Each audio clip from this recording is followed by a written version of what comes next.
segundo tema de lo que correspondería a esta segunda parte de la asignatura. El tema es mecánica de rocas. Aplicaremos ya lo que venimos viendo en los distintos tipos de rocas, pero ahora analizaremos sus parámetros mecánicos y alguna introducción a los ensayos más característicos que se realizan en los diferentes tipos de rocas.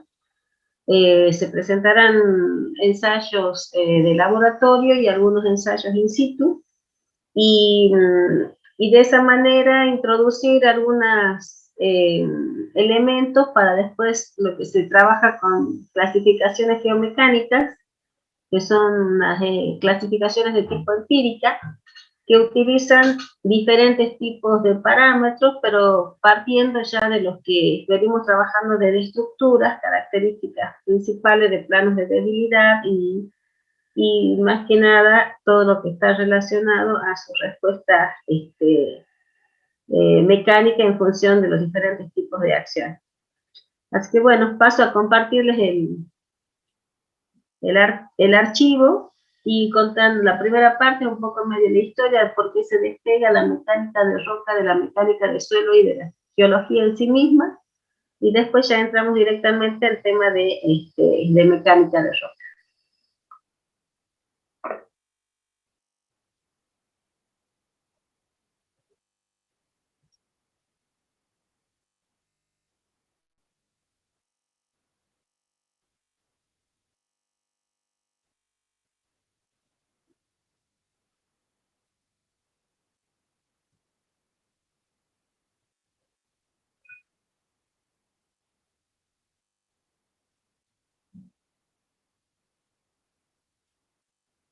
Bueno, una breve reseña del origen de las mecánicas de roca.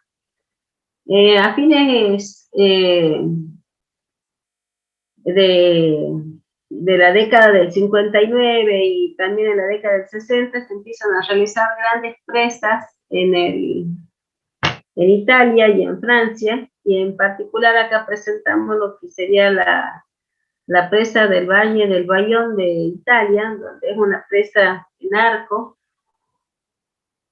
porque en su superficie o su vista en planta corresponde a un arco, que se encuentra anclada en dos paredes o dos laderas de dos cerros o de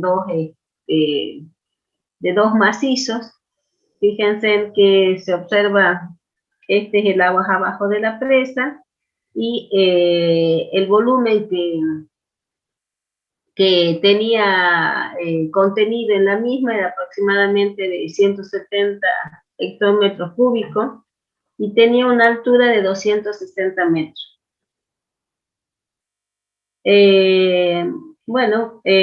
Después que se construyó la misma, en aguas arriba se produce un gran deslizamiento, es decir, toda parte del macizo es totalmente despegado y cae en el vaso de la presa, y lo que genera es una ola de tsunami, es decir, algo similar a lo que veníamos hablando de sísmica. Entonces se produce este deslizamiento, como el principio de Arquímedes cae sobre el vaso de la presa, se genera un desplazamiento de un volumen de agua, y ese volumen de agua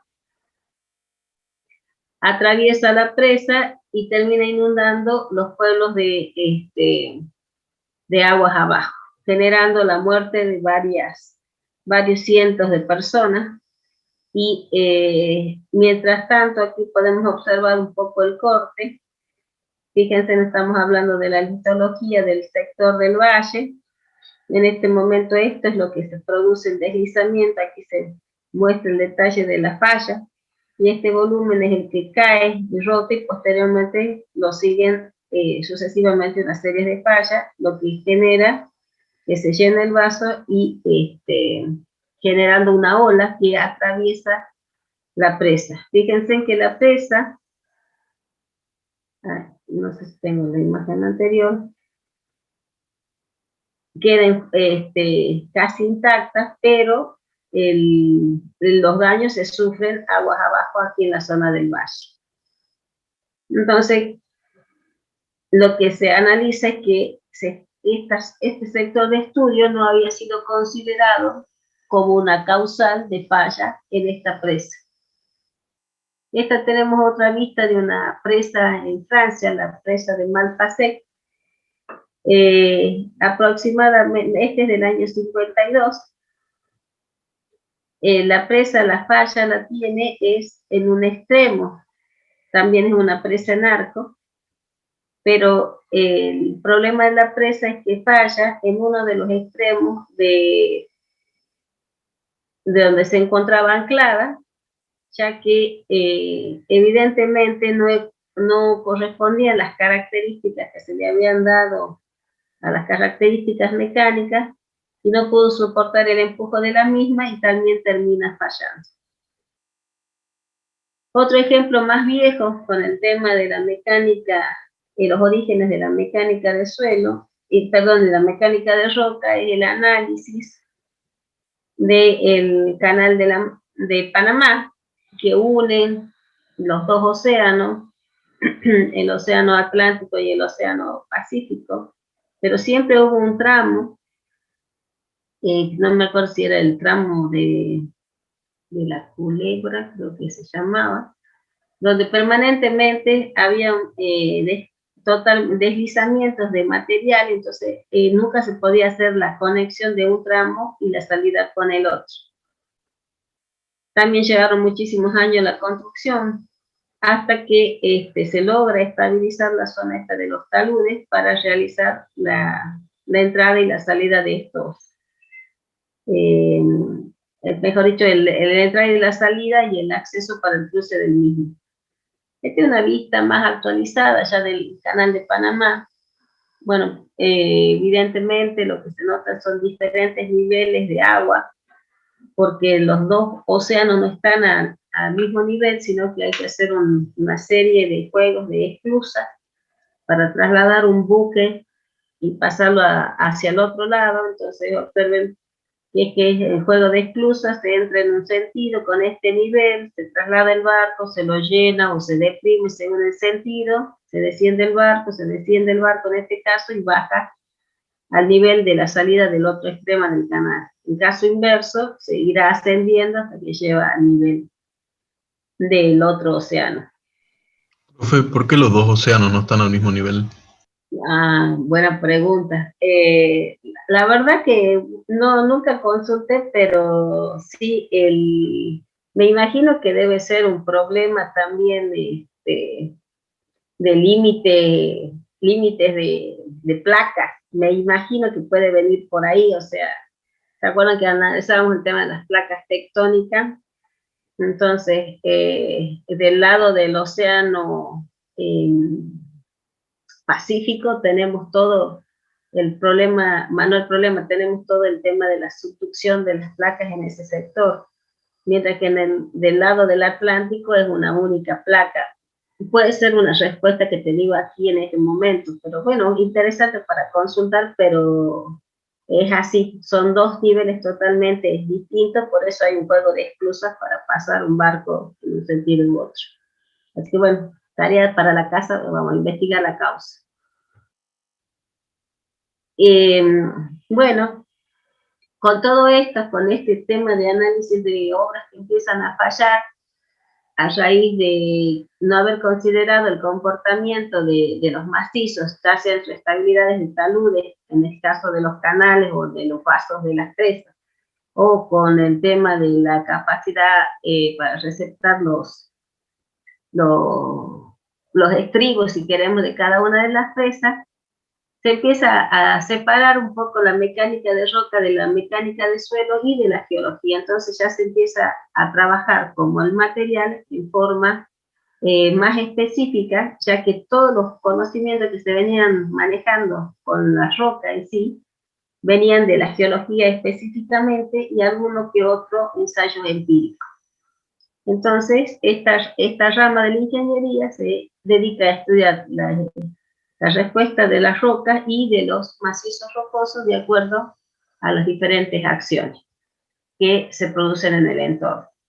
Esta es una breve cronología de las primeras investigaciones que se hacen, una de las primeras propuestas de de análisis aparece el criterio de Don-Deal, que relaciona el módulo de elasticidad de las rocas. Después veremos con un ensayo de comprensión simple, y aparece otro ensayo que es característico de la mecánica de rocas, que es el RQD, o Rock Quality Design, y aparecen lo que se llaman las clasificaciones geomecánicas, donde se analizan lo que estábamos hablando de la disposición, básicamente de las disposiciones de las diaclasas, de su aspecto geométrico, la disposición del contenido dentro de esos planos de diaclasa, y la presencia del agua, que es un elemento disparador, que aparece en una de las primeras clasificaciones, que es el Rock Mass Rating, y ese termina dando parámetros también de calidad, es un índice de calidad de roca. En función de ese índice se establecen algunas que otras relaciones con los módulos de elasticidad y los módulos de Poisson, y posteriormente, bueno, van ajustándose hasta que en la actualidad se trabaja con el RMR y el GSI, que es otra característica más moderna, donde entran ya no solamente los parámetros que hemos utilizado en sino que también se relacionan con un grado de densidad que tiene la roca. Así que bueno, va evolucionando desde Deere, pasa por Hoy Brown, y la pregunta entonces es, cuando uno va viajando por caminos montañosos, ¿de qué calidad son los diferentes tipos de macizo? ¿Qué obras se pueden hacer? ¿Qué obras no se podrían hacer? Y si se tienen que hacer, ¿qué grado de complejidad tendría que tener una obra civil, ya sea para una estabilidad de taludes, para un túnel, para una carretera, y también, por supuesto, como veíamos, con el tema de las presas?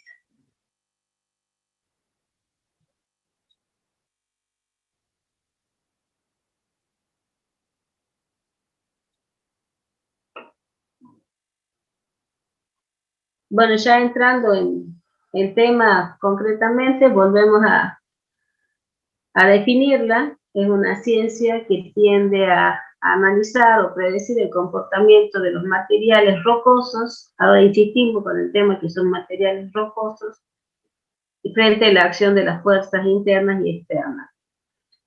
Ya cuando veamos suelo, pero por ahora lo podemos dar como referencia, cuando hablamos de rocas siempre hablamos de aquellos que tengan una resistencia característica por arriba del kilo o kilo y medio de 1 kilo por centímetro cuadrado. O sea, los valores que tengan una resistencia por arriba de 1 kilo, estaríamos hablando ya de materiales del tipo rocoso. Otra forma de distinguirlo de los suelos es que a las rocas generalmente no se las puede trabajar con herramientas de tipo manuales, mientras que a los suelos sí lo podemos trabajar con herramientas de tipo manuales. Más bien, cuando hablamos de rocas sí que estamos hablando con equipos de tipos más pesados, y también estaríamos hablando también, por ejemplo, con el uso de explosivos, o sea que estamos hablando con otro tipo de equipamiento más complejo que el tratamiento de un suelo.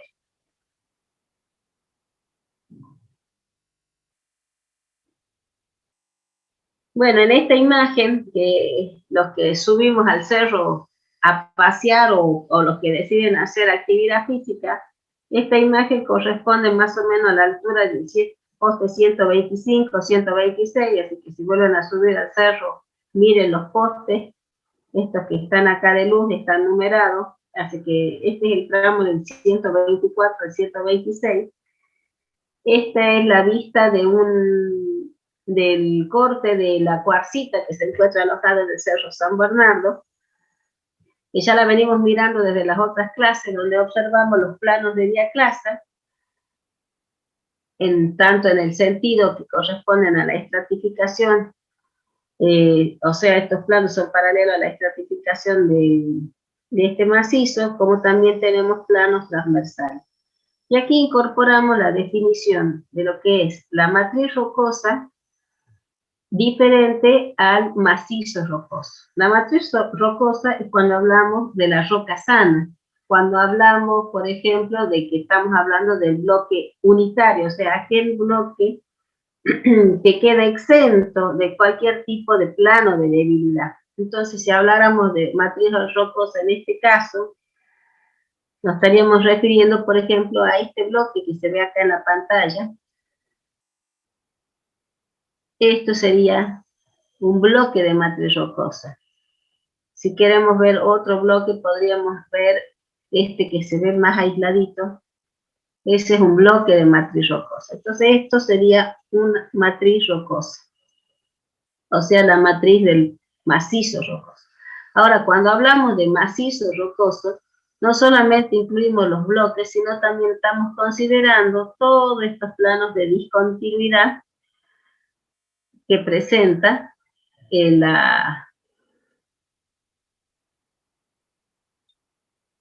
este estrato. Entonces, cuando hablamos de las discontinuidades o planos de debilidad junto a la matriz, estamos definiendo que estamos en presencia del macizo rocoso. Cuando hablamos de macizo alterado o meteorizado, estamos hablando del grado de degradación que observamos en estas zonas donde ya hay presencia de organismos vivos, que ya pueden ser plantas o pueden ser animales. Entonces hay un grado de degradación de esa matriz rocosa, y esa degradación es la que después a posteriori vamos a hablar de suelo. O sea, que a partir de la matriz rocosa tendremos, por los procesos de degradación, y después ya hablaremos en detalle los procesos de denudación en su conjunto, de erosión y meteorización, llegamos a obtener lo que sería un suelo.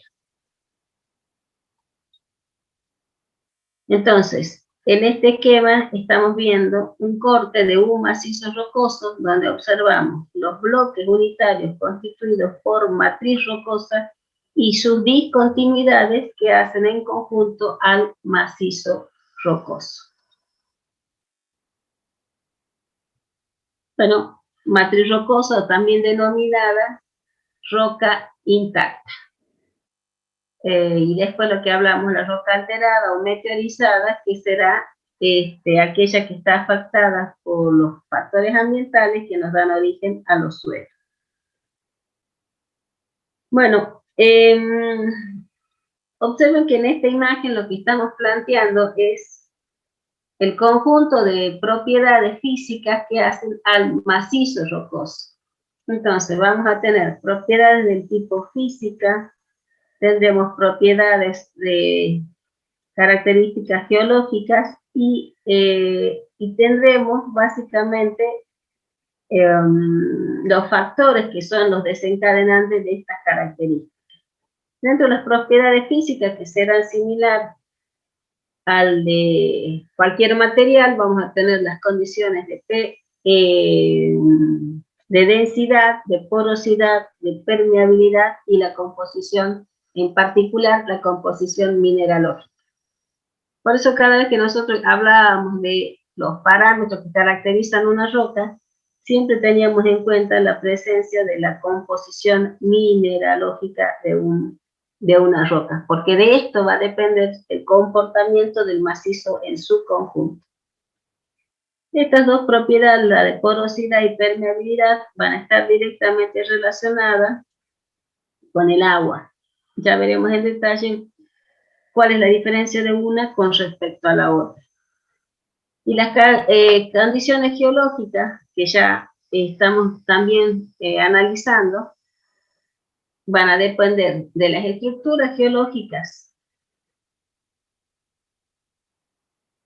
que afectan a ese macizo rocoso. Acuérdense que ya hemos visto por lo menos 3 principales: fallas, diaclasas, y las discontinuidades. Se hará hincapié dentro de las discontinuidades, porque en las discontinuidades se incluyen no solamente a las diaclasas, sino también a cualquier otro plano de debilidad. Por ejemplo, los planos de debilidades que habíamos definido en las estructuras de los diferentes tipos de rocas. Ejemplo, en el caso de las metamórficas teníamos los planos de foliación. En el caso de las sedimentarias tenemos los planos de estratificación. ¿Tienen alguna consulta hasta ahí o van bien?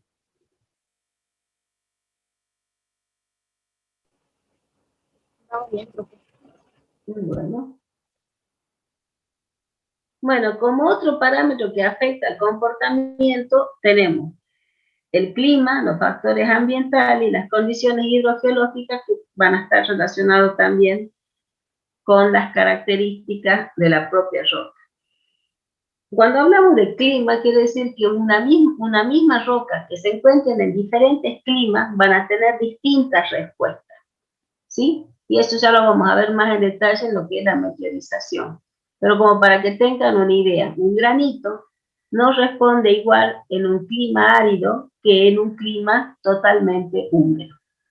Mientras que en un clima árido ese mismo granito se puede romper y generar bloques unitarios más pequeños, en un clima húmedo se descompone totalmente y se transforma en una arcilla, en un suelo arcilloso, ¿sí? Entonces, por eso hace hincapié que para tener en cuenta el comportamiento del macizo va a depender de sus propias características, de su ADN como roca, las condiciones geológicas que se van a dar por distintas situaciones y factores que son propios del lugar.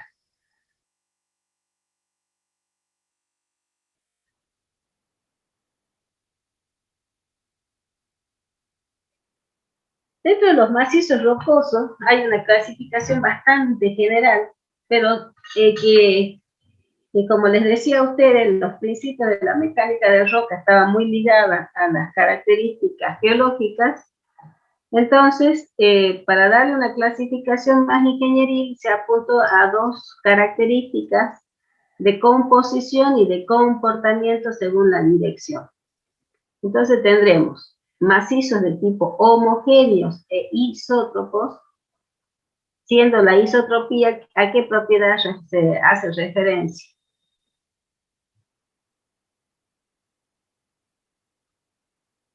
Muy bien, entonces cuando hablamos de isotropía tienen las mismas propiedades de todas las direcciones, y por el otro lado tenemos el segundo grupo que aparte de ser homogéneo, pero es anisótropo, o sea que tiene comportamientos diferentes dependiendo de la dirección. Pero esa anisotropía, básicamente, ¿quién la va a estar dando en el macizo rocoso? ¿La matriz rocosa o la discontinuidad? Por lo que venimos hablando.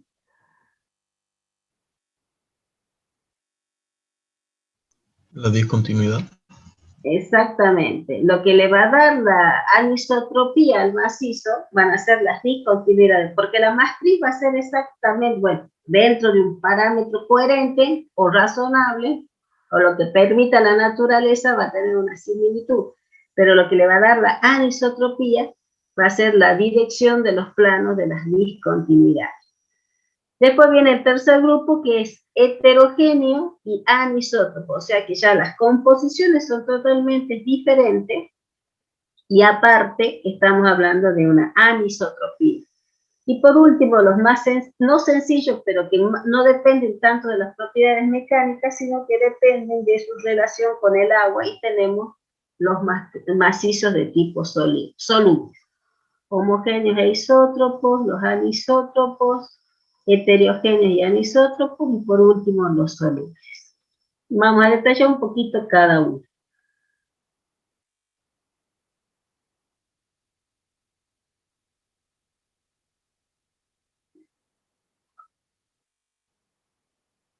No creo que tenga un ejemplo de esto, pero bueno, lo veamos así como en general.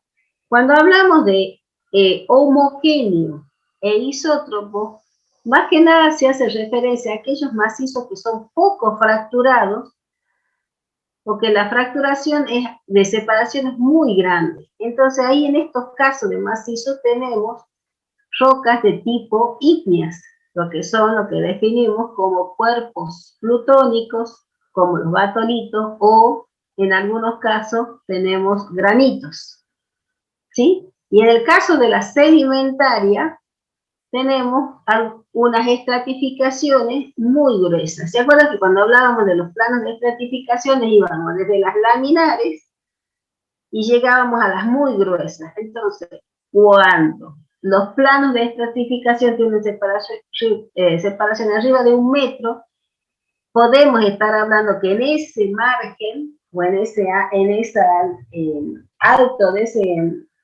estrato podemos considerarlo homogéneo e isótropo. Cuando estamos hablando de homogéneo y anisótropo, es lo que les veníamos ya comentando. ¿Aparecen quiénes? Aparecen algunos macizos de arcilla y también ya aparecen rocas del tipo metamórfica, como pueden ser los esquistos, micáceos o anfibolitíticos. Acuérdense de que cuando hablábamos de la presencia de las micas, teníamos las presencias de minerales de hábitos laminares, y esos hábitos de laminares inducían también a planos de debilidad dentro de la roca. Y en sí mismo, el esquisto es una roca de un metamorfismo intermedio que genera diferentes planos de foliación. Pero ¿por qué lo consideramos dentro de lo que serían homogéneos? Porque siempre estamos hablando de que tienen, o son muy altos en sus espesores, o se consideran que los planos están con cierta diferencia o distancia entre sí. Esta no, esta confunde, pero vamos a esta imagen. En esta imagen corresponde al macizo que es heterogéneo y anisótropo. Es decir, en sí mismo está constituido por 2 tipos de roca. Está constituido por lo que comentaba esta mañana en la clase. Esto sería una lutita. Pero fíjense que cada uno de estos bloquecitos unitarios, acá si se observan, son estos pequeños bloques, se deben al nivel de fracturación que ha sufrido esa lutita. O sea, están básicamente sus planos de estratificación, que ya la veníamos estudiando, pero a su vez, con el grado tensional, se generaron otros planos u otros planos de aclasamiento, y el resultado final es esta pequeña grano, perdón, no es grano, ese pequeño bloque. Ahora, esta lutita tiene intercalado estos bloques de cuarcita.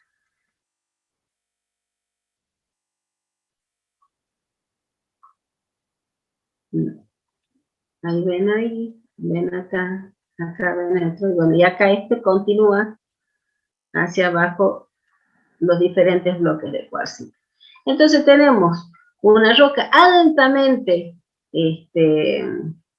triturada, y de repente tenemos bloques de cuarcita que al ser una roca de tipo más competente, acuérdense que las lutitas pertenecen al grupo de ¿a qué grupo dentro de la sedimentaria corresponden las lutitas?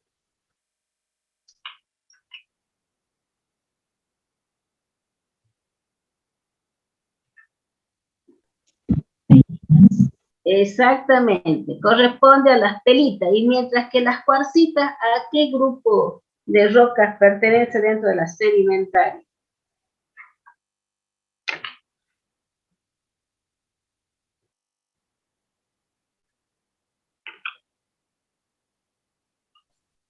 Las pelitas.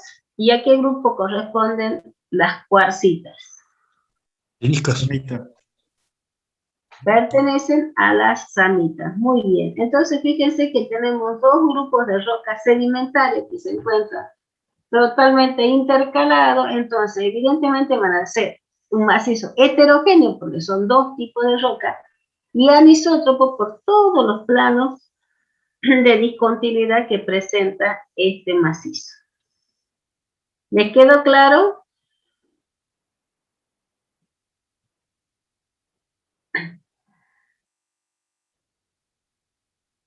¿O tienen alguna pregunta?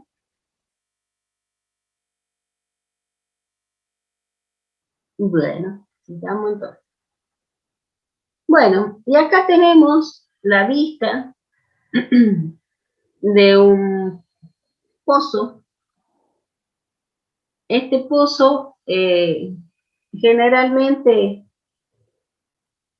está asociado a una falta de sujeción de la columna, pero básicamente es la presencia de materiales solubles en la base de la columna. ¿Qué significa esta idea? Que imaginemos que acá tenemos una columna de material y acá tenemos un macizo de tipo soluble y por acá tenemos la acción del agua. Con el paso del tiempo, el macizo soluble se disuelve y esta columna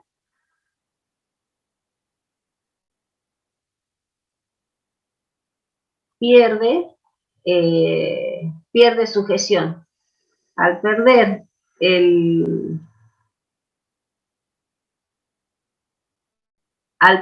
estabilidad por falta de este primer estrato, todo esto tiende a descender y se generan este tipo de hoyos en los lugares donde tienen la existencia de predominio de lo que llamamos los famosos diques o aguas o cavernas subterráneas. Por ejemplo, en la... ¿Sí?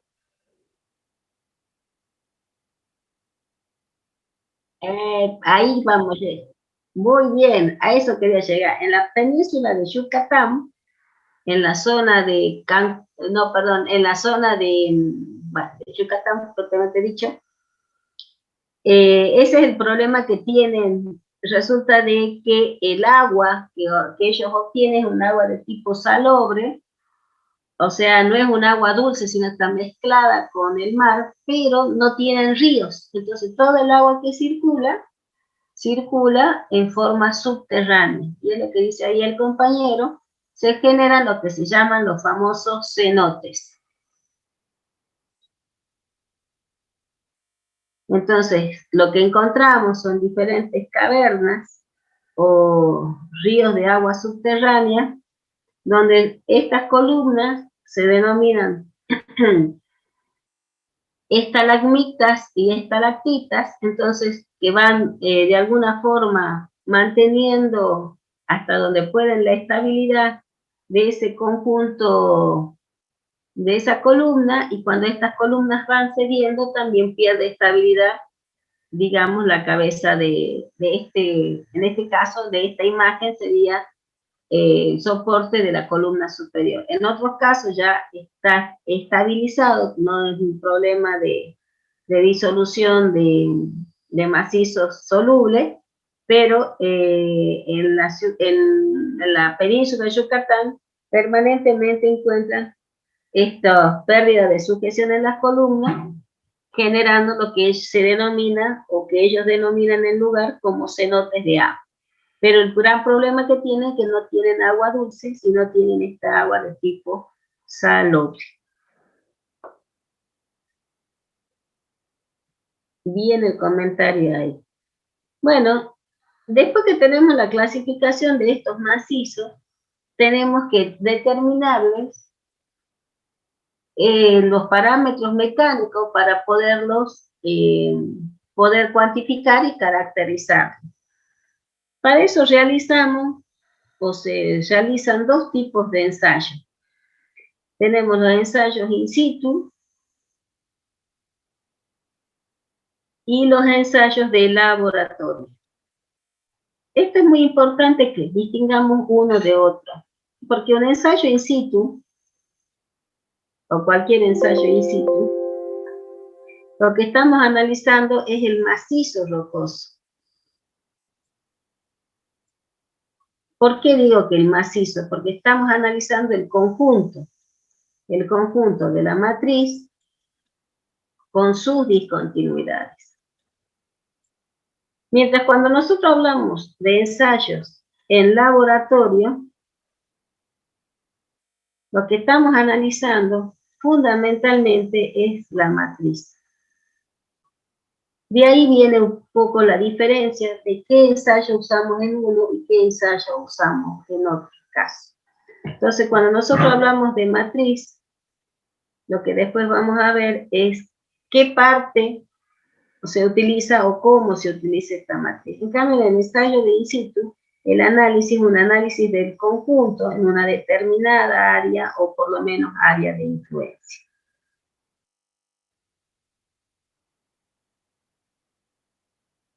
¿Notan la diferencia? Entonces, esto es para matriz y acá hablamos de macizo. ¿Notan la diferencia? Sí. Sí. No, aquí vamos a mostrar un conjunto de ensayos.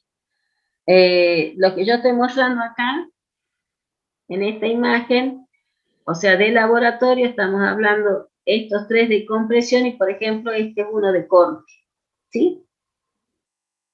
El que está acá al final. Y en el caso de, y podría entrar un ensayo también de permeabilidad. En cambio, acá en el listado que tenemos de in situ, tenemos estos dos que estarían, o este grupo que estarían relacionados con esfuerzos de compresión y este específicamente para permeabilidad, ¿sí? O sea que los ensayos van a depender de la propiedad que uno se quiera determinar, utilizará diferentes tipos de ensayos. Acá lo que estamos mostrando son los más comunes, si ustedes quieren llamarlo, porque hay ensayos, por supuesto, de tipos más específicos e inclusive lo que nosotros estamos mostrando es con cierto grado de estática, mientras que hay otros ensayos que se dedican a hacer con un análisis de tipo dinámico. No sé, Alejandro, si te queda claro. Bien. Entonces, volviendo a esto, entonces vamos a analizar estos ensayos correspondientes a los ensayos de laboratorio, los ensayos de compresión uniaxial, el triaxial, uno de corte, mientras que en el grupo de los ensayos de laboratorio, perdón, in situ, es decir, en el lugar, vamos a tener el ensayo de elusión, que corresponde a un análisis de permeabilidad dentro del macizo, el de placa de carga, concretamente este, y veremos en las imágenes el análisis de un equipo más sencillo y práctico que es el martillo de Smith o esclerómetro.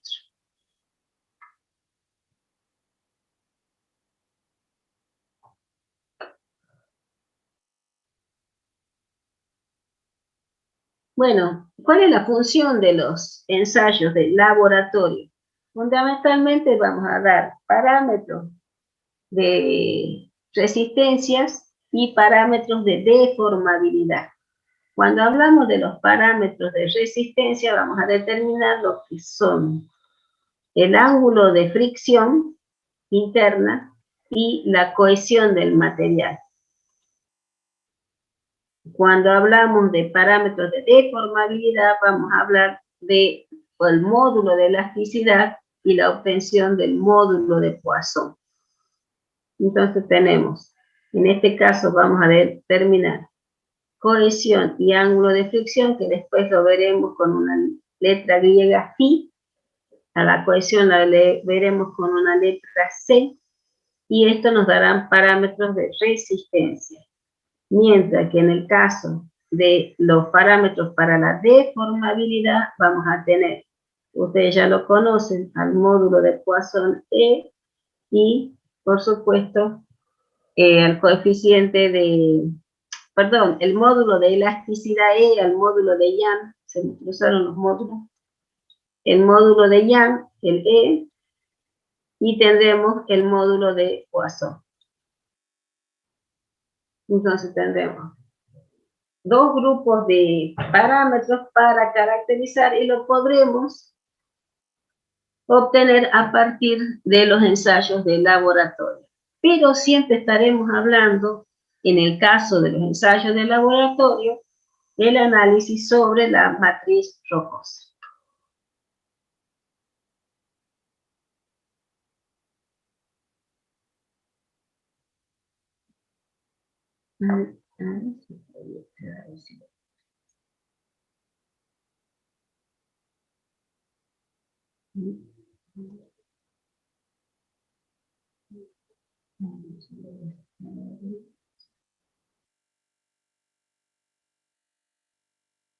Un ratito de ese encuentro.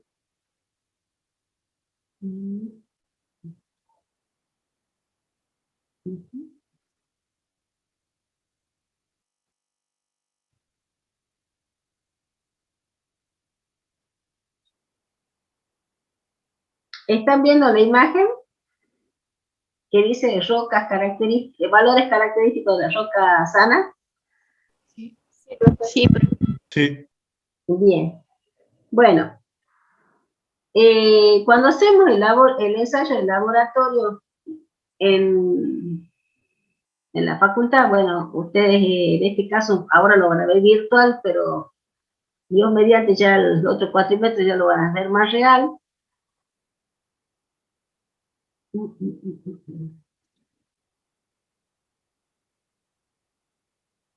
En lo que nosotros realizamos en el laboratorio, les muestro así esquemáticamente, es primero y principal lo que llamamos el tallado de la probeta. O sea, esto es una probeta de una arenisca, se la talla cumpliendo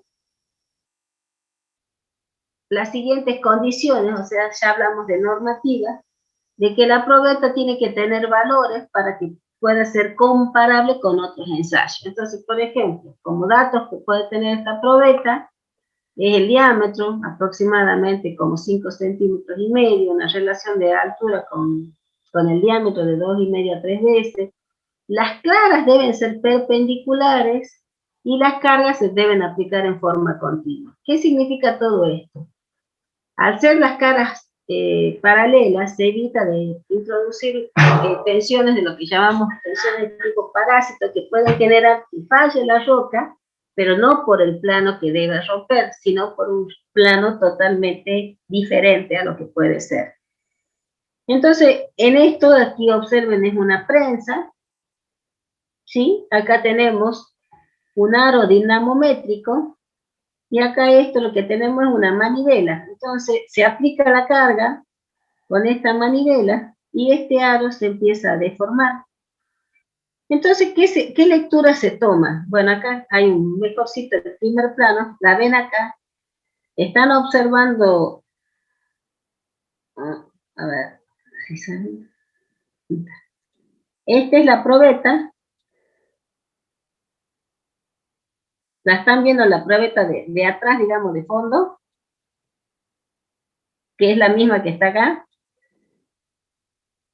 Bien, entonces, este es el aro dinamométrico en el primer plano, y este es el que se deforma en función de la carga que se aplica. Todos estos aros tienen límites de carga, entonces tienen un valor de K-límite, es decir, que tienen una deformación límite antes de que, o sea, que ya no pueda registrar la deformación o que quede inutilizada.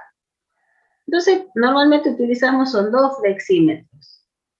Un flexímetro que mide el acortamiento de la probeta, porque nosotros estamos haciendo un ensayo de compresión simple, y un flexímetro que mide la deformación del aro. Entonces, con el flexímetro que mide el acortamiento, tenemos el acortamiento, y el otro flexímetro que mide la deformación del aro, tenemos la relación de la fuerza aplicada. Entonces, el mecanismo es haber tallado la probeta con las condiciones de paralelismo, de dimensiones, se aplica la carga en forma continua, el aro se va deformando y se registra un paso a paso cuánto se deforma en el eje longitudinal para una determinada deformación del aro que aplica la carga.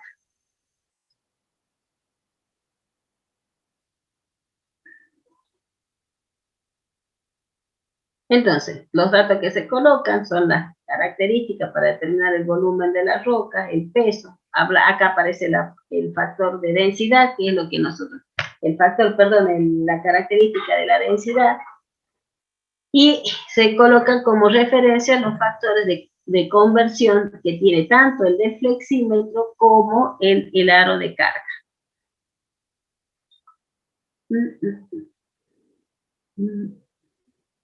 Bueno. Llega un punto que nosotros vamos anotando las relaciones de la fuerza, porque la fuerza va a ser la conversión de la deformación por la constante del aro, y el acortamiento. Entonces después se harán unos cálculos numéricos para llevarlo al gráfico que corresponde a lo que nosotros conocemos, el de sigma épsilon. Entonces nosotros ya sabemos que sigma va a ser la relación de una fuerza sobre un área, y que el épsilon va a ser igual a la deformación o el acortamiento sobre la longitud inicial. Entonces, con los parámetros que tenemos del ensayo, transformamos, o sea que esto es un cálculo numérico hasta que llegamos a la famosa curva de sigma épsilon. Cuando ya tenemos la relación de sigma épsilon, obtendremos el ángulo E, que es nuestro módulo de Young, ¿sí? El módulo de elasticidad. Fíjense que acá un poco está más o menos planteado.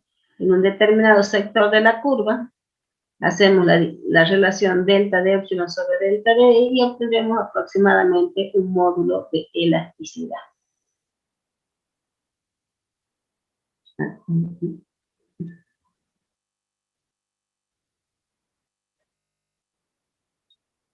Entonces, de esta manera obtenemos lo que hablábamos recién, un parámetro de deformación.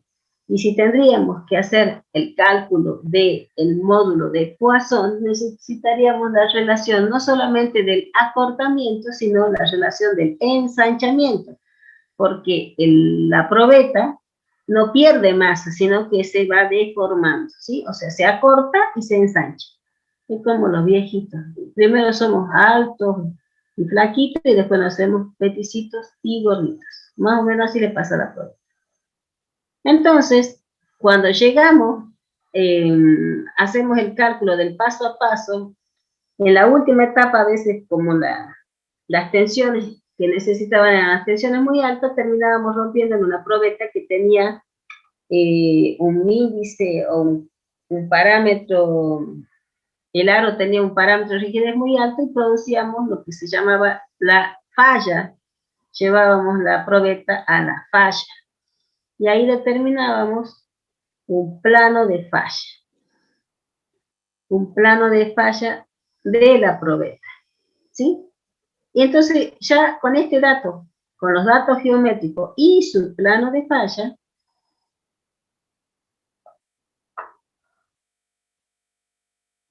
pasábamos a trazar lo que es el círculo de Mohr, que es el que han visto ustedes en estabilidad.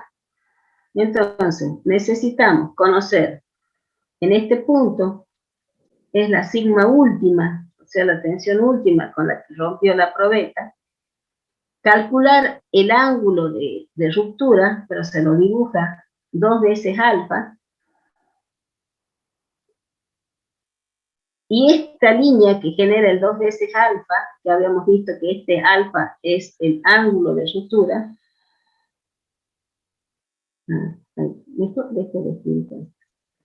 ángulo de rotura.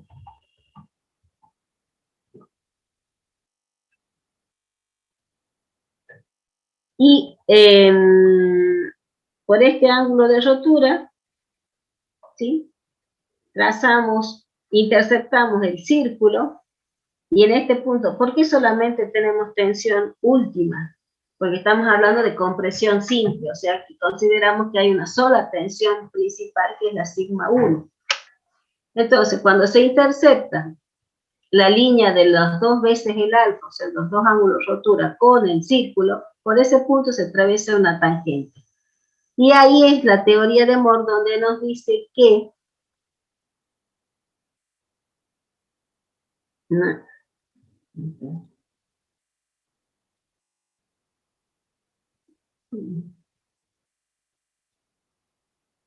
la tensión tau de corte es igual a C más sigma tangente de phi. Y tangente de phi va a ser el ángulo de esta tangente que pasa, bueno, redondando por la tangente de este punto y forma 90 grados con el ángulo de rotura, y el valor de C es para el caso donde la tensión, el sigma, o sea, el sigma de rotura en este punto es igual a 0. O sea, como que es una cohesión inicial, o la cohesión inicial es la tensión de corte de ese material. Entonces, de esta manera tenemos los parámetros de resistencia que hablábamos al principio, que es la cohesión y el ángulo de fricción. Entonces, a partir del ensayo de compresión simple, dentro de un rango que podemos considerar acotado, porque ya sabemos que las rocas no son unos materiales en general plásticos, sino más bien que son materiales de tipo frágil, como veíamos en las otras clases. Entonces, dentro de un rango, esto es válido que apliquemos la teoría de Moore-Coulomb, porque llega un punto que lo que ya no es válido dentro de determinados valores de deformación, porque no es que esta línea es eterna, la relación de tau no es eterna, o sea que a medida que aumenta el corte, no es así, sino que llega una etapa, y ahí se diferencian las rocas y los suelos también, que entra en un estado de acomodamiento de las partículas y sí recibe tensión, pero no aumenta su capacidad portante. Entonces aparece una nueva teoría, que es la teoría de Hoek-Brown, pero ese capítulo es otro. Pero por ahora, para los valores de tensiones bajas, podríamos aceptar como válida la teoría de Moore-Coulomb. ¿Les quedó clara la idea o quieren que les repase el círculo de Moore?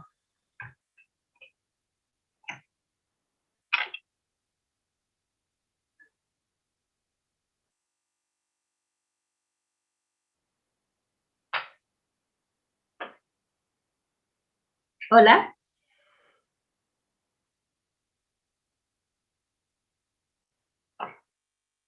Bueno, entonces, nosotros tenemos el gráfico sigma epsilon y en este punto determinamos la tensión última.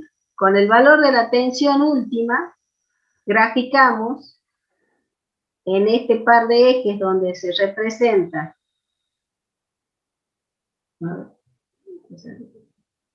la tensión tau de corte y la tensión sigma, la tensión normal.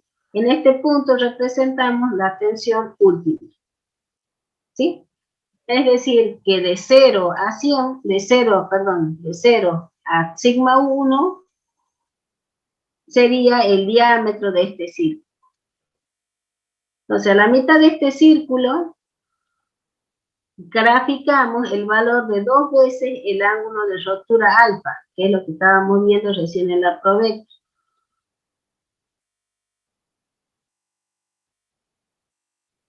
Ese es el ángulo de rotura alfa, perdón. Es que si pongo el borrador, se me baja.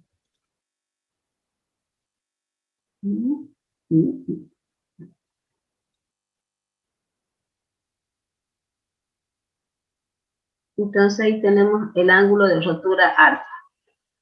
A partir del centro del círculo, trazamos una recta que intercepte el círculo. ¿Sí? Entonces estamos en el punto medio y lo trazamos. Por este punto, formando 90 grados, o podemos decir tangente a este círculo, trazamos una recta.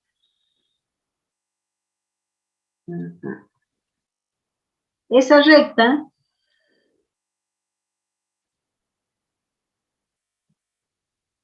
nos indica o va a dar lugar a definir los dos parámetros de resistencia, que va a ser el valor de la cohesión y el valor del ángulo phi.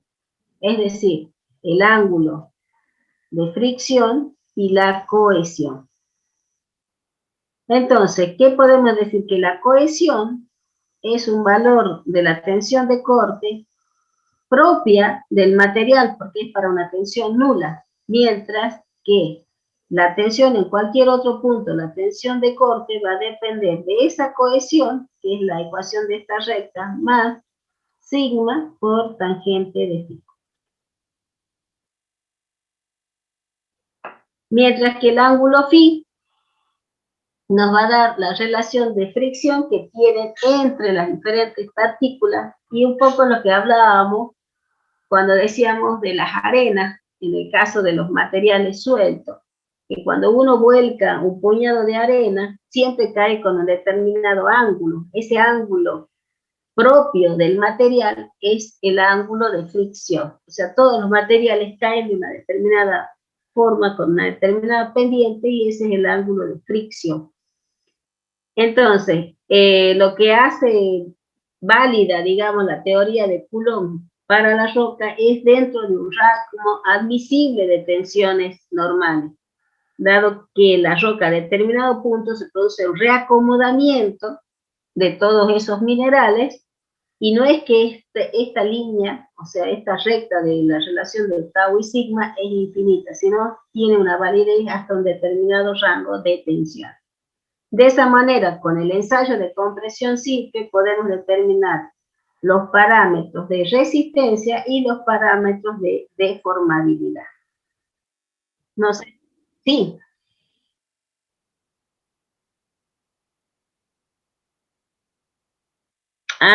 Sí, podría ser, pero digamos que en lo que hablamos en mecánica de roca y en general, el lado de las compresiones lo dibujamos en el sentido espejo, si quieres llamarlo. Sí, o sea, ustedes cuando lo veían en estabilidad, veían que los positivos acá y los negativos acá. Pero en la mecánica de roca, la simbología es, los ensayos estamos trabajando las compresiones en este sentido, digamos, en el eje hacia la derecha, ¿sí? O sea, las compresiones las estamos tomando como si fueran positivas. Es un tema de convención de signo nada más. Pero está bien la observación, vale. Porque digamos que en el caso de la roca hay muy pocas rocas que soportan lo que sería la tracción, ¿sí? Ya vamos a ver en la otra imagen, la tracción en la roca es mínima. No sé si quedó claro. Meta, ni nada.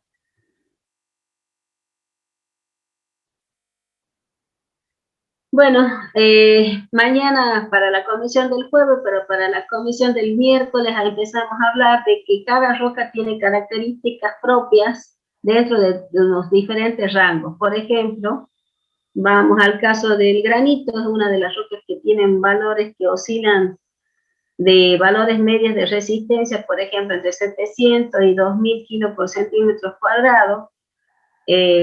Había otras, por ejemplo, de las que hemos visto nosotros en clase, una cuarcita va entre 2000 y 3200 kilos.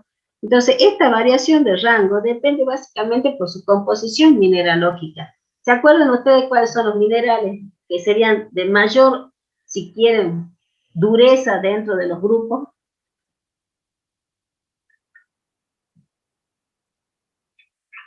O el mineral estrella, como le llamo yo.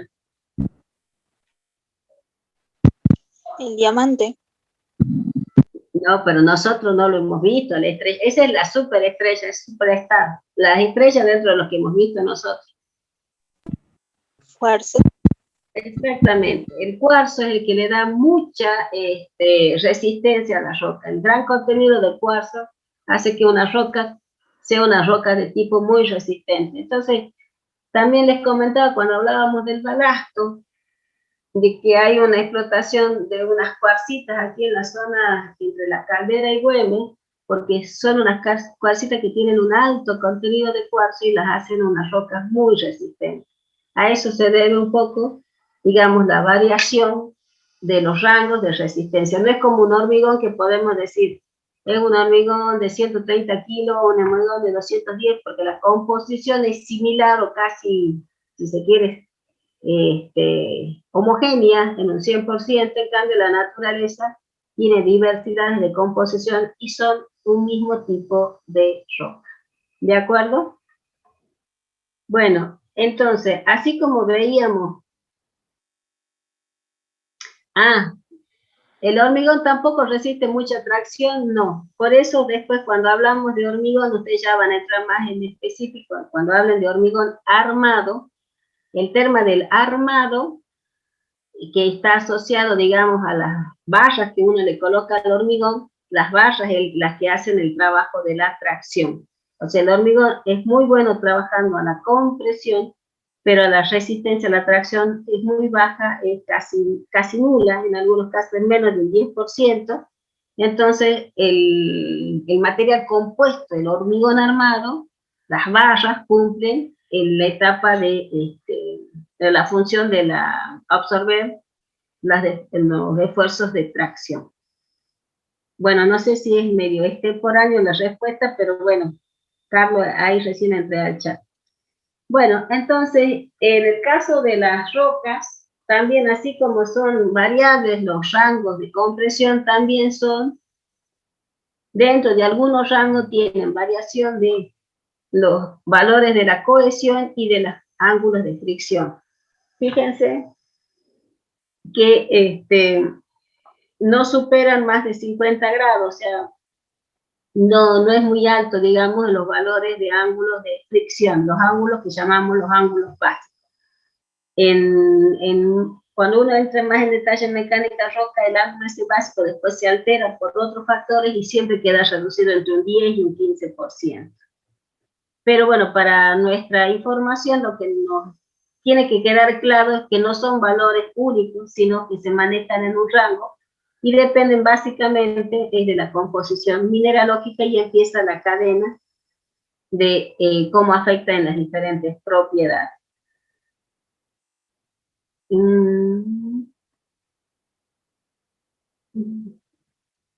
Bueno, lo que les quería mostrar entonces en este archivo es un poco cuál es la prensa con la que manejamos para hacer los ensayos. Se determinaban los valores y el procedimiento es el que les estaba comentando, determinar primero el módulo de elasticidad y Poisson y después el tema de la determinación de el ángulo de fricción y la propia cohesión. Bueno, ¿hasta ahí tienen alguna consulta?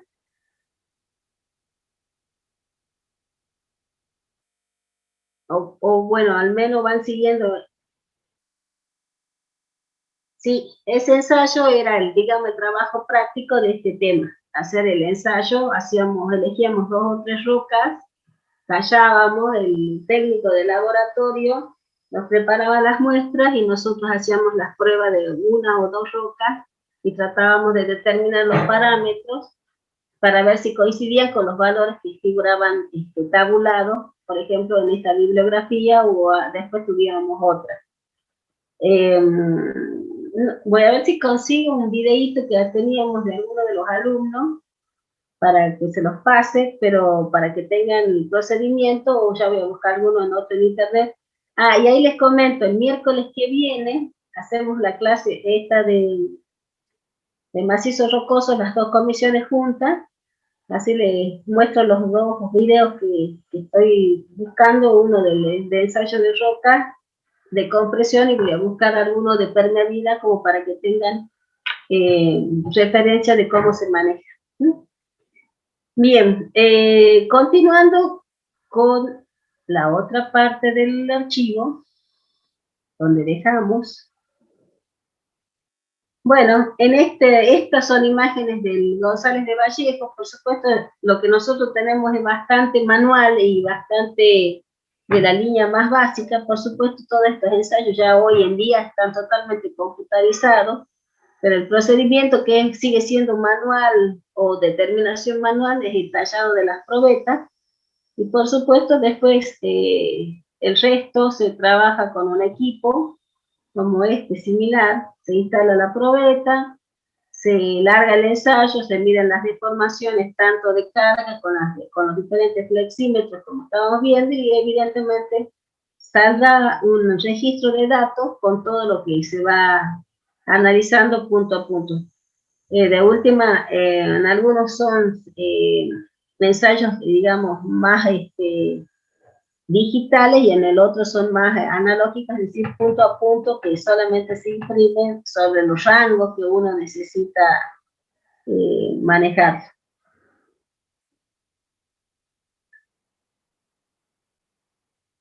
Bien, bueno, hasta ahora estábamos presentando todo lo que es relacionado al ensayo de compresión simple. En un ensayo de compresión triaxial, ya, como dice el nombre, estamos hablando en 3 direcciones. Tendremos el de la dirección axial, que es similar al de compresión simple, pero a su vez ahora la probeta, que es lo que está esquematizado acá, tengo que ver en rojo, todo lo que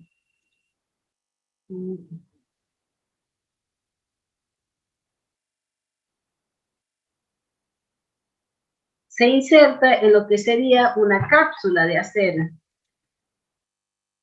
Este semicilindro que ven acá, bueno, no sé si es semi, pero es una parte del cilindro, envuelve a la probeta, y entonces esto le da el confinamiento de las otras 2 direcciones. Acuérdense que siempre estamos hablando, entonces podríamos decir la tensión principal acá, y después tendríamos las 2 tensiones secundarias. Esto sería muy similar al sigma que hemos hecho recién, o sea, la aplicación de una carga vertical, y estos 2, o sea, las tensiones secundarias, se da por una presión que se aplica dentro de esta cámara cilíndrica, ¿sí? Entonces, de esa manera generamos un estado triaxial en la probeta. Generalmente se dice que el estado triaxial sería el ensayo más representativo de la condición de la roca en in situ, digamos, porque una roca a determinada profundidad, que sería el gamma por H, estaría dado por la tensión, y las tensiones laterales estarían dadas por todo el entorno que tiene. Entonces, un ensayo triaxial evidentemente sería una condición lo más ideal para hacer en el laboratorio y representarlo en el laboratorio más representativo del lugar. Entonces, bueno, evidentemente tendremos bandas histensométricas, que son las que nos van a medir las deformaciones en las diferentes direcciones, y son las que permitirán el registro de todo el procedimiento del ensayo. No solamente para la carga vertical, sino las variaciones que se puedan ir haciendo dentro de esta cápsula o celda de acero.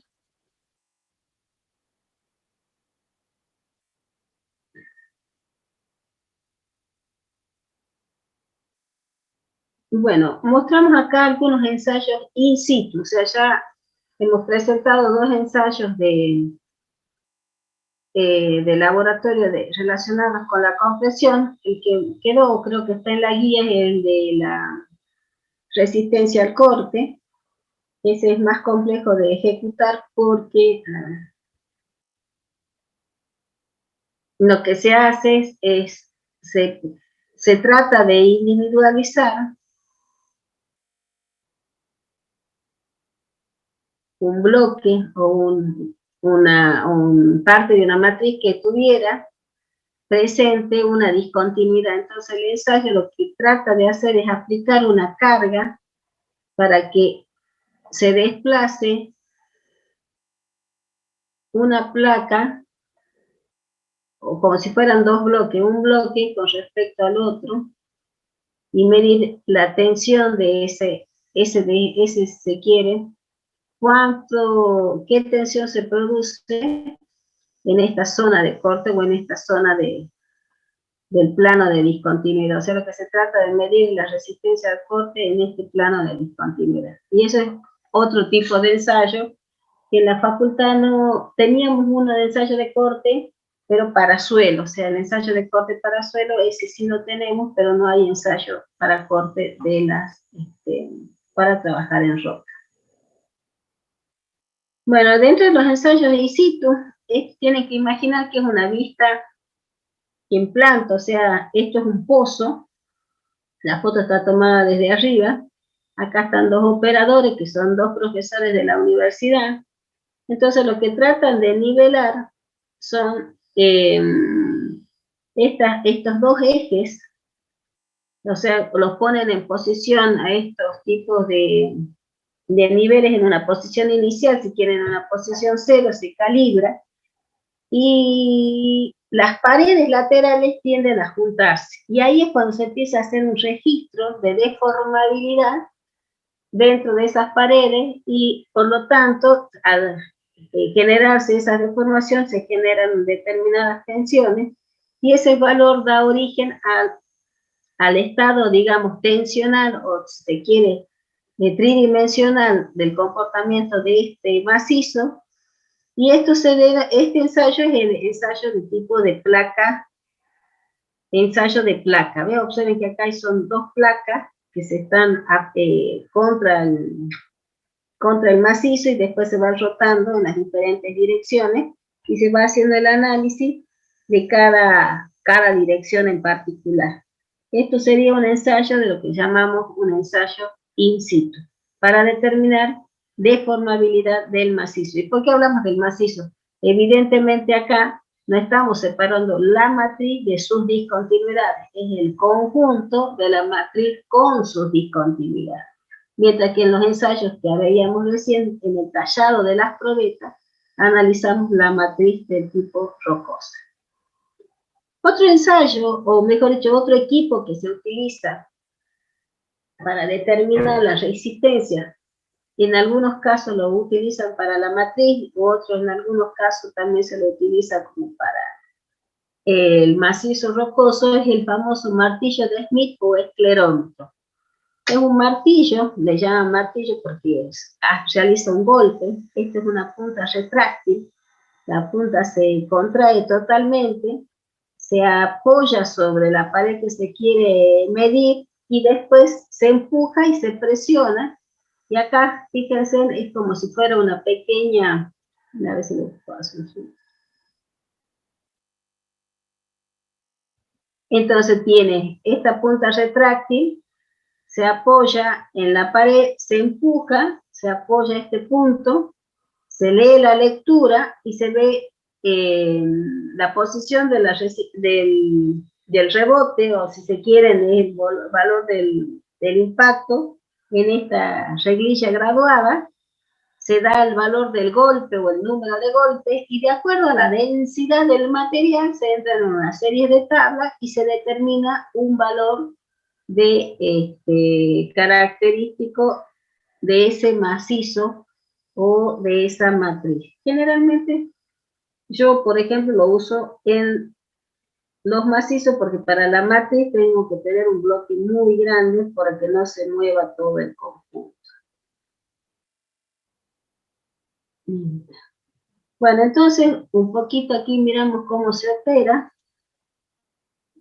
Tiene la particularidad de este equipo que dependiendo de la dirección que se aplique, o sea, de arriba hacia abajo, de abajo hacia arriba, o sea, de abajo hacia arriba es como si quisiera yo medir la resistencia de un techo, o sea, yo desde abajo soy la operadora y empujo el martillo hacia arriba, entonces esta posición.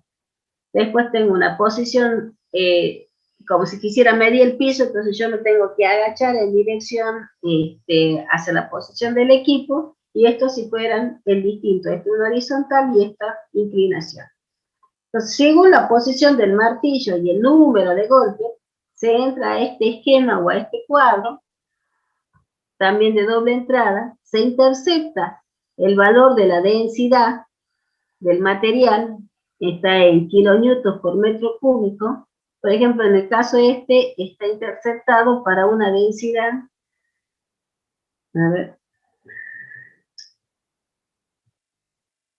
en este caso se está analizando para la posición de un martillo en una posición horizontal, que es este esquemita, que ven acá, esta flechita, está este punto, sigue la línea y lo intercepta en esta línea como estrella, que corresponde a una densidad de roca de 27 kilonewtons por metro cúbico, y se determina un valor de una resistencia a la compresión entre 100 y 150 megapascal. Si esto creo que era un poquito medio logarítmico, si le pongamos un valor, podría llegar a ser, no sé, 130 o 125.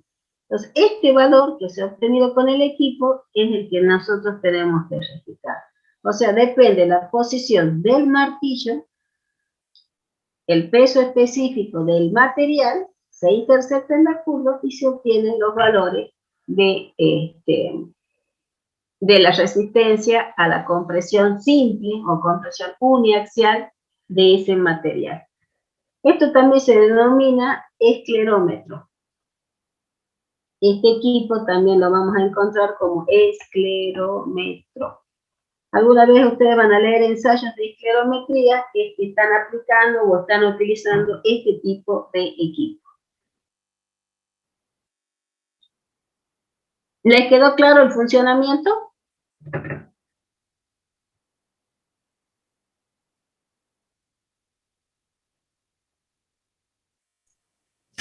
Sí, profe. Ahí está. Bien, y ahora entramos a un ensayo que es el ensayo de Lujan para determinar la permeabilidad. Bueno, al principio del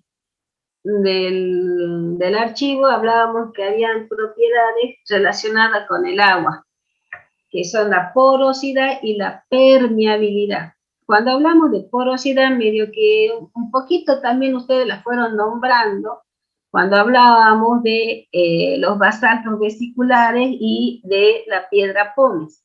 Entonces ustedes hablaban de que el basalto vesicular se caracteriza por tener vesículas. O sea, al tener vesículas quiere decir que tiene vacíos. Esos vacíos se pueden llenar de aire o se pueden llenar de agua. Cuando nosotros hablamos de porosidad, es la relación de ese número de vacíos sobre la muestra. Pero para que haya permeabilidad, tienen que estar conectados, que eso pasaba en la piedra pómez. La piedra pómez estaban conectados, entonces podía haber una permeabilidad. Pero si los vacíos no están conectados, no hay permeabilidad. Entonces hay que distinguir lo que es porosidad de la permeabilidad. La permeabilidad nos permite la circulación del agua. La porosidad nos puede permitir un almacenamiento, pero no una circulación. ¿Notan la diferencia entre porosidad y permeabilidad? Y cuando ustedes vean hidráulica, y si ya han pasado la ley de Darcy, que el B igual a K por I, lo que están midiendo es permeabilidad, o sea, un parámetro de característica del material por una determinada pendiente. Entonces, este ensayo en particular apunta a medir la permeabilidad en los macizos. Entonces, en la permeabilidad, para determinar la permeabilidad en un macizo, utilizamos el ensayo de Lujan. Fíjense que estos son dos esquemas. En este primer esquema, vamos al segundo, que el segundo es más claro de entender. Lo que se quiere determinar es la permeabilidad en el estrato que tiene marcado como el estrato que tiene un espesor 1, ¿sí? Este es el estrato para analizar. De acuerdo a la litología que estábamos viendo, ¿a qué más o menos estaría refiriéndose estos cuadraditos que vemos acá? ¿Qué tipo de roca podría ser que está en análisis?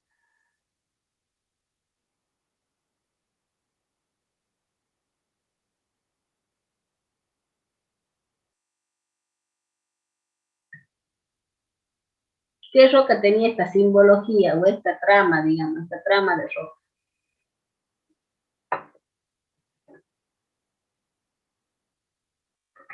Los cuadraditos, ¿a qué trama correspondía? ¿Caliza? Exactamente, correspondería a una caliza. Empiezan a relacionar los temas, chicos. Esta segunda parte se relacionan todos los temas entre sí. Si no relacionas, va a ser bastante complicado rendir el tema, esta segunda parte. Bueno, volviendo a lo que nos interesa. Entonces, se quiere analizar una caliza. Entonces, para ello se bloquea con un obturador en la parte superior y en la parte inferior, definiendo que quede libre el ancho de ese estrato. Se aplica una determinada carga o presión y se ve qué cantidad de agua pierde o qué cantidad conserva. Si el macizo pierde mucha agua, ¿es permeable o es impermeable?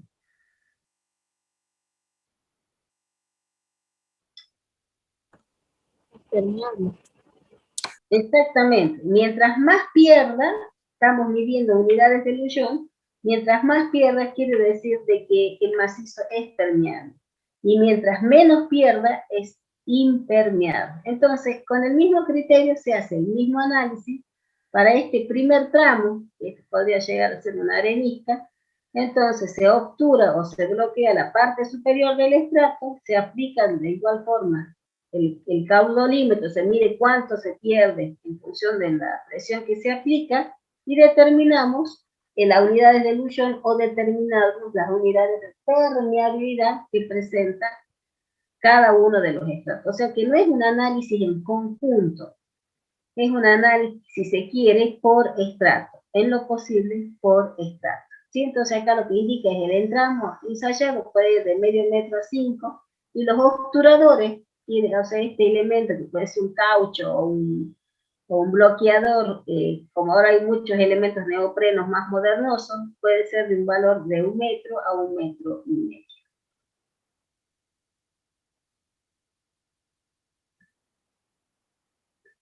Bueno, esto vamos a hacer una ida y vuelta.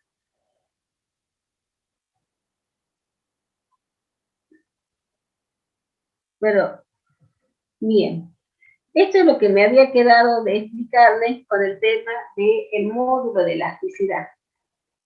Normalmente nosotros en cualquier de los materiales simplemente hacemos la relación para determinar el módulo de elasticidad de la tensión sobre la deformación. Pero en el caso de la mecánica de roca podemos determinar 3 tipos de módulos. ¿Por qué? Porque las curvas son bastante aleatorias, como ya veníamos viendo, porque tienen diferentes comportamientos en los diferentes tipos de rocas. Entonces se proponen 3 tipos de módulos de elasticidad.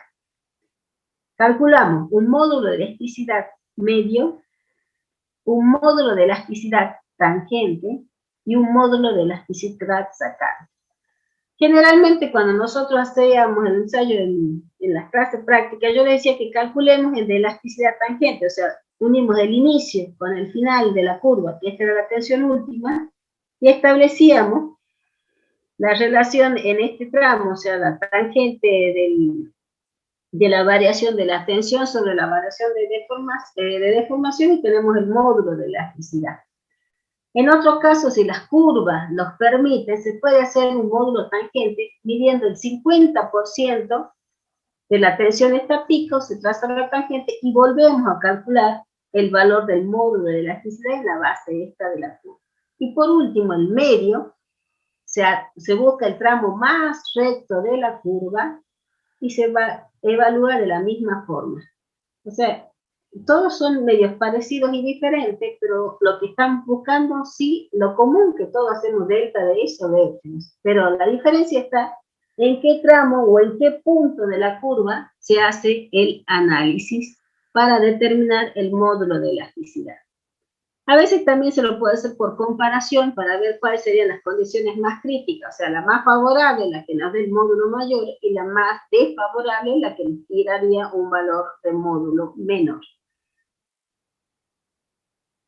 Bueno, esto es un poco lo que les expliqué en el ensayo, ya directamente acá hay, este está mal puesto, pero la teoría de Moore-Coulomb relaciona que la tensión de corte es proporcional a una tensión inicial de corte C más la tensión normal por la tangente de phi, siendo C, lo que yo les decía, la fuerza inicial que tienen las partículas, y el ángulo phi es el ángulo de rozamiento entre dos planos de la misma roca.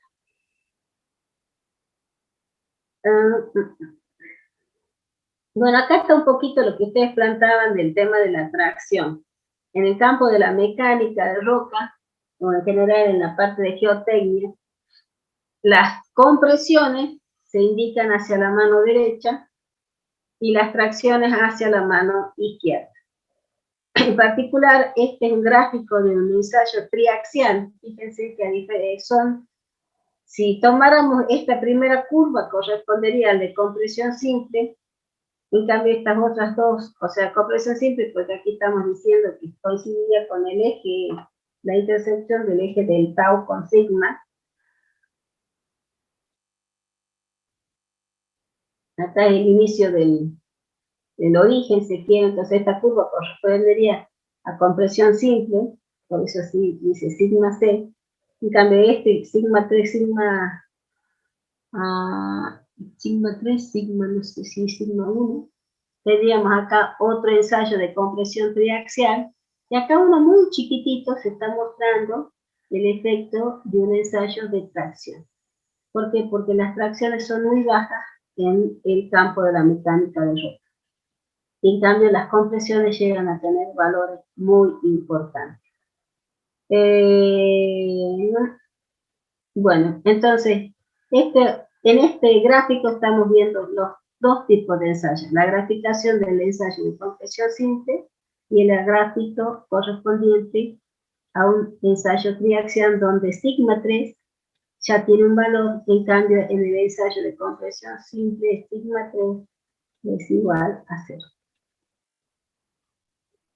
Y sigma 2 también.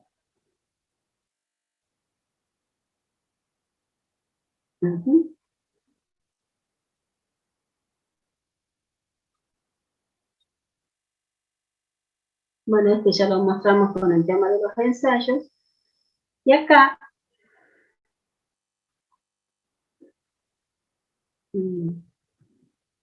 les hago una breve introducción a la primera clasificación ingenieril, que es la que la que les mostraba al principio, la de Don Deere, que es la primera clasificación ingenieril de la roca. ¿Cuáles son los parámetros que utiliza para hacer esta primera clasificación?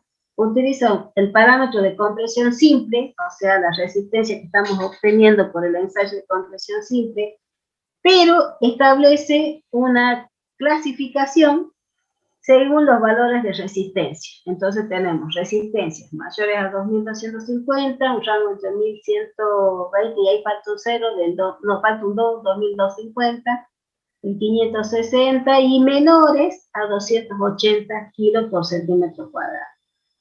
Entonces ahí tenemos una clasificación por resistencia a la compresión simple. Y después la tabla relaciona el módulo de elasticidad versus la compresión simple. Entonces establece tres valores. Valores de alta relación de eso de sigma, una relación media y una relación baja. Por eso es low. Entonces tenemos height, medium and low.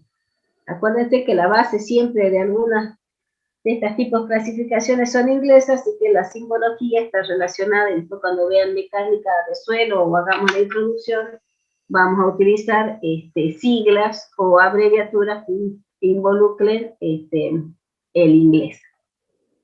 Entonces, con estas dos clasificaciones, en particular la compresión simple y la relación entre el módulo de elasticidad y la compresión, se realiza este gráfico básico.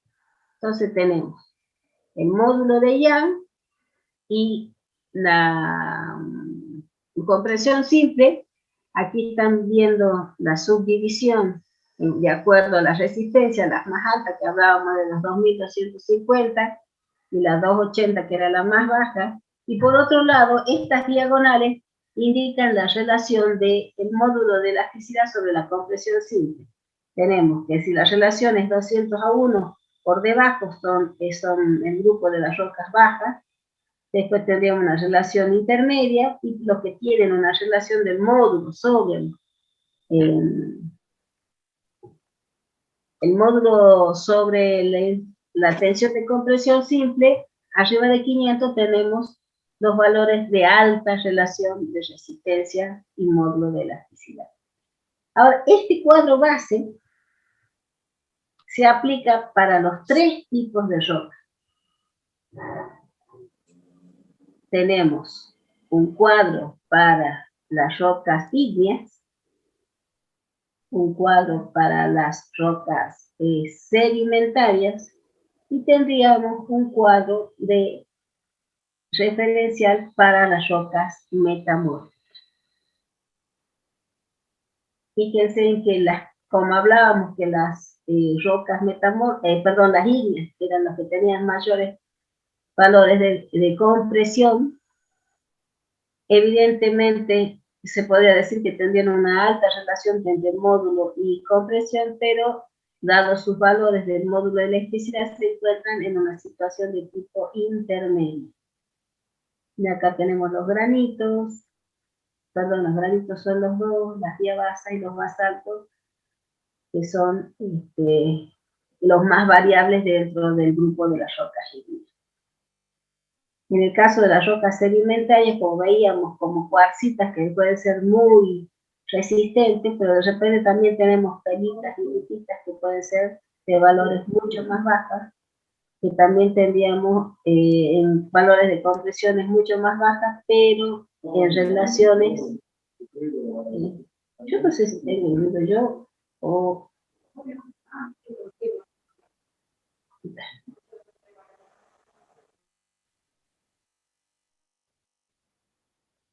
Y finalmente lo que tenemos más disperso son el análisis de las rocas metamórficas, que aquí evidentemente va a ser factor preponderante y decisivo el tema de la foliación dentro de las rocas foliadas, de las rocas metamórficas.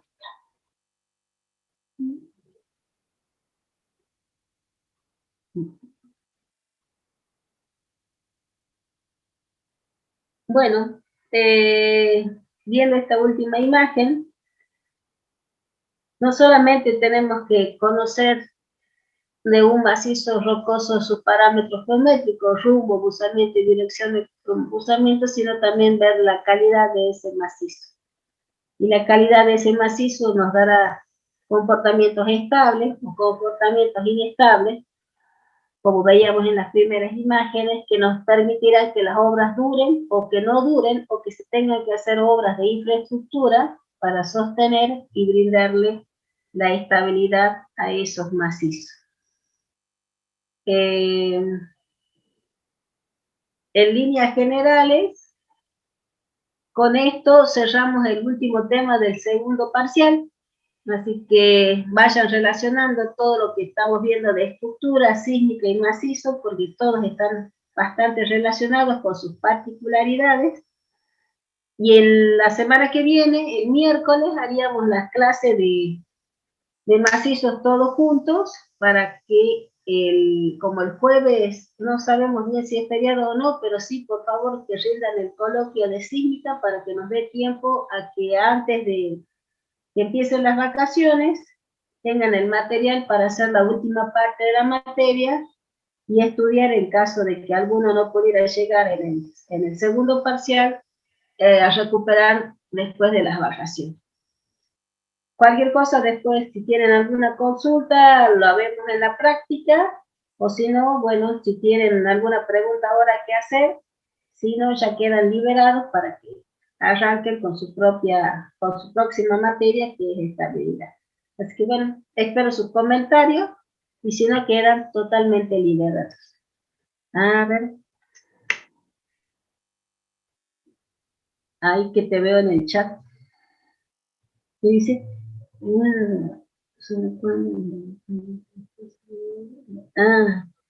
Bien. Cuando nosotros hablamos después, sí, cuando hablamos de procesos de meteorización, que ya serían los primeros temas de lo que vendría a ser la geodinámica externa del análisis, nosotros, por ejemplo, el ambiente va a dar resultados diferentes según sea el tipo de material. Entonces, volvamos al principio. Si yo tengo un granito, el granito, acuérdense de la composición. Teníamos cuarzo, feldespato, mica y minerales oscuros. Si ese granito está en una zona, como podría ser la puna salteña, donde ahí tenemos diferentes temperaturas, el material, los distintos minerales se comportan diferentes, porque tienen diferentes grados de coeficiente de dilatación, entonces se dilatan y se contraen, ¿sí? Se dilatan con el calor, se contraen con el frío, hasta que ese material rompe. Cuando ese material rompe, puede dar como resultado una arena. Ahora, el mismo granito que está en Misiones, o otra roca ígnea que se encuentra en la zona de Misiones, lo que cambia es lo que se produce es una meteorización de tipo química, que ya van a ver en detalle. Entonces, el agua reacciona con los feldespatos, los destruye, pero en una composición química, y generan lo que son las arcillas. O sea, siempre estamos hablando del mismo granito, pero las condiciones ambientales dan como respuesta otros resultados como productos finales, ¿sí? Entonces, evidentemente, el granito expuesto es el que sufre los mayores grados de transformación.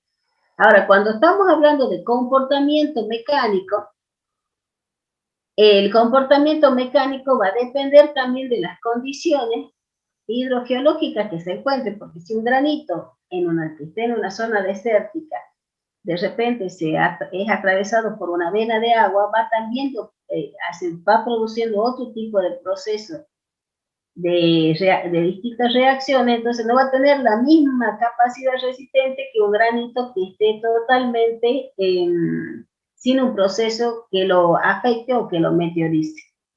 Así que bueno, eso sería, no sé si quedó claro la idea de los comportamientos en función de los ambientes.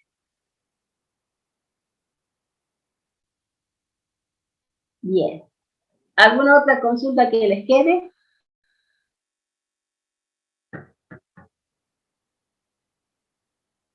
Bueno, como siempre, les agradezco la participación.